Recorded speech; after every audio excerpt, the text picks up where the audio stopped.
सभी को जय श्री श्याम। अभी हम लोग जो है वो रिंगस में हैं, सेठ सावरिया होटल पर। और बाबा श्याम के एक अजीज प्रेमी छत्तीसगढ़ से आज पहली बार बाबा श्याम के दर्शन करने के लिए आए हैं। आइए, इस श्याम प्रचार की बेला में आप सभी का स्वागत है। इनसे बातें करते हैं बाबा श्याम से जुड़ी हुई और जानते हैं कि कैसे इन्होंने बाबा की महिमा के बारे में सुना, कैसे बाबा के बारे में जाना और कैसे ढूंढत ढूंढत खाटू नगरी आ गई। कैसे ये ढूंढते ढूंढते ढूंढते ढूंढते आज रिंगस में पहुंचे हैं और खाटू की ओर बढ़ रहे हैं। अभी रिंगस में हमारे साथ जुड़े हुए हैं। जय श्री श्याम भाई साहब। जय श्री श्याम। भैया, आपको बाबा के बारे में कहाँ से जानकारी प्राप्त हुई, कहाँ से आपने सुना बाबा के बारे में? वैसे तो मेरे एक दोस्त हैं, बस फीमेल है वो, और उन्होंने बताया, मतलब बोला गया था कि हम कभी खाटू जी चलते हैं, बाबा के दरबार चलते हैं। और मैंने हाँ हाँ बोला, बट मौका ऐसा मिला नहीं या संजोग ऐसा बना नहीं कि हम आ पाए। और वैसे तो हम लोग ज़्यादातर वृंदावन ही जाते रहते हैं, और इस बार क्या संजोग बना पता नहीं कि मुझे लगा कि एक बार बाबा के दरबार जाना चाहिए। और उसी के मुकाबले फिर मैं अकेले ही निकल पड़ा बाबा से मिलने के लिए। बाबा की महिमा के बारे में तो आपने सुना होगा। हाँ, कलयुग के देव हैं, बड़े निराले हैं। हाँ, एक दिन ऐसा आना है कि हर हिंदू सनातनी को और अन्य धर्म के लोगों को भी बाबा के द्वार पे आना है। सभी को आना है। और उसका प्रत्यक्ष प्रमाण हम लोग देख भी रहे हैं कि सिर्फ सनातनी ही नहीं, अन्य धर्मों से जुड़े हुए लोग भी बाबा के द्वार पे दिन प्रतिदिन माथा टेकने के लिए आ रहे हैं। जब आपने छत्तीसगढ़ में बाबा श्याम के बारे में सुना जी, तो आपको क्या बताया गया? मतलब मेरे को ये बताया गया कि बाबा के पास जाने से खाली हाथ कोई लौटता नहीं है। जितने भी आप हार के बाबा से मांगोगे, उससे डबल, कई गुना चौगुना से ज्यादा आपसे मिलेगा। और ये बोला गया है कि आप वहाँ एक बार जाके देखो, इतना सुकून है वहाँ पे कि उसके लिए तो जुबान ही नहीं है कि मैं क्या बोलूं, शब्द नहीं मेरे पास। शायद आप नहीं जानते हैं, आप जो नाम ले रहे हैं जी, कि खाटू नगरी एक ऐसी नगरी है जिसमें सुकून ही सुकून है। हाँ, बहुत सुकून है। कलयुग की काशी कहा जाता है खाटू नगरी को। जी, कलयुग की काशी कहा जाता है खाटू नगरी को, क्योंकि वो खटवांग राजा की नगरी है। और खटवांग राजा जो थे बड़े सात्विक राजा रहे हैं। जी, और कहते हैं कि भगवान प्रकट वही होते हैं जो भूमि पावन होती है, अलौकिक होती है। आप उस खाटू नगरी में जा रहे हैं जो कलयुग की देव भूमि कहलाती है। जी हाँ। सबसे पहले तो हमारी टीम की तरफ से आपका स्वागत है बाबा श्री श्याम के दरबार में। बाबा को हारे का सहारा कहा जाता है। हाँ, जैसा कि आपने कहा कि बाबा के दरबार में कोई प्रेमी हार करके आता है, हाँ, तो 2 गुना 4 गुना बहुत कुछ लेकर के जाता है। जी, कुछ नहीं लेके जाता प्रेमी यहाँ से। यहाँ से प्रेमी कुछ नहीं लेके जाता है। यहाँ तो प्रेमी सब कुछ छोड़ के ही चला जाता है जी, कि बाबा मैं तेरे द्वार पे आ गया हूँ, तू जाने और तेरा काम जाने। जी, मेरे बस का नहीं है कुछ, मैं कुछ नहीं कर सकता हूँ। मैं तो 10 कदम भी नहीं चल सकता हूँ।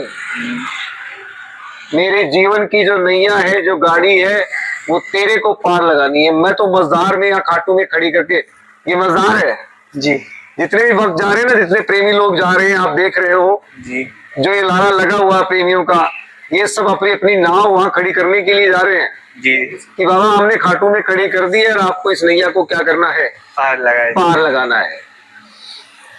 जब आप छत्तीसगढ़ से चले थे, आपके अंदर एक भाव थे जी, कि मुझे बाबा के यहाँ जाना है, बाबा के दर्शन करने हैं।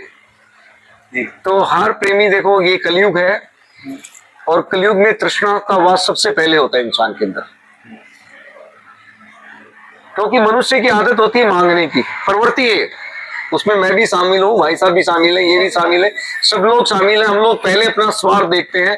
भगवान को तभी मानते हैं हम लोग कि तू मेरा ऐसा करेगा तो मैं तेरा ऐसा करूंगा। कोई प्रेमी ऐसा नहीं बोलता है कि पहले मैं तेरा ऐसा कर देता हूँ फिर तू मेरा ऐसा कर देना। ये मनुष्य की एक परिभाषा है कि तू मेरा ऐसा करेगा तो मैं तेरा ऐसा करूंगा। जी। जब आप वहां से निकले होंगे तो आपके मन में भी एक अभिलाषा रही होगी कि मुझे भी बाबा से कुछ बोलना है, हाँ जी। बहुत सी बातें करनी है। हाँ। तो कैसी भावना रही एक मन के अंदर?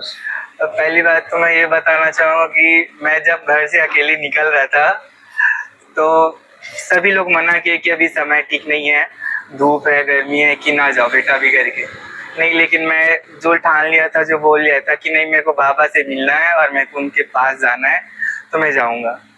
यहाँ तक कि भैया भी बोले कि रहने दे मत जाओ, अभी धूप है बहुत ज़्यादा, तबीयत बिगड़ जाएगी। नहीं मेरे को जाना है। और फिर मैं वहाँ से निकल गया और मेरे मन में एक ऐसा था कि डर भी लग रहा था कि अकेले जा रहा हूँ, क्या करूँगा, कैसे करूँगा। और बहुत सारी इच्छाएं भी थी कि मैं वहाँ मिलूँगा, बाबा से ये बात करूँगा, ये बोलूँगा या ये मांगूँगा।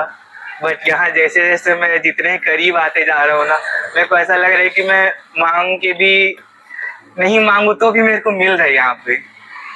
ये श्याम प्रभु की कृपा है और आप बड़े सौभाग्यशाली हैं। जी। बाबा ने आपको चुना है, अपने दरबार की ओर खींचा है, आपको छत्तीसगढ़ से रिंगस तक तो ले आया है। जी। अब यहाँ से मात्र 17 किलोमीटर की दूरी पर वो पावन धाम है जहाँ आपको पहुंचना है। जी। और ये श्याम प्रभु की एक अलौकिक कृपा है। अक्सर देखने को मिलता है कि यहाँ श्याम प्रेमी किसी दूसरे श्याम प्रेमी को लेकर के आता है। जी। जी। आप पे तो अपार कृपा श्याम प्रभु की हुई है कि आपको अकेले ही कोई ताकत ऐसी है जो खींच करके लेके आ रही है। यही खुशी मुझे ये अलौकिक कृपा है। आ गया। आपका तो पता नहीं, लेकिन मैं उसको महसूस कर रहा हूँ कि वो कौन सी कृपा है जो आपको अकेले यहाँ खींच करके लेके आई है। मैं उस सामर्थ्य को समझ सकता हूँ। हाँ। और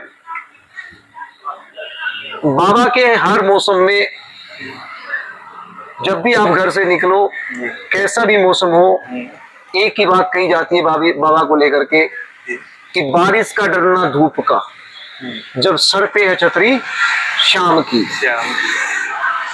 जिसके सर के ऊपर बाबा का हाथ है उसको ना आंधी तूफान काट रहे हैं, ना जंगल काट रहे हैं, ना रात्रि काट रहे हैं, ना किसी सिंह का भय है, किसी चीज का भय नहीं है।